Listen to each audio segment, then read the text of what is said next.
Okay, a friend asked me to figure this out. How would I solve this problem here? How many of these gallons is in 10 quarts of oil? So if you have 10 quarts of oil, how many gallons of oil do you have?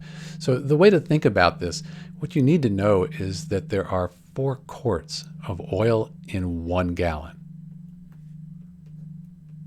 And that's really just something you memorize. It's a conversion factor. So we have 10 quarts.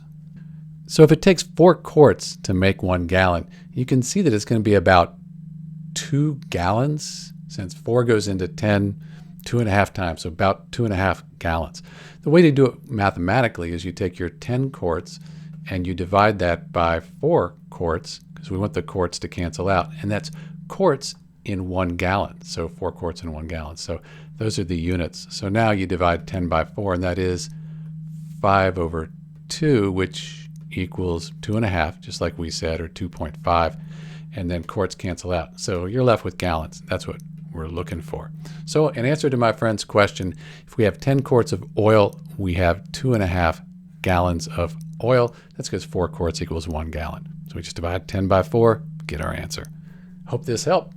Thanks for watching.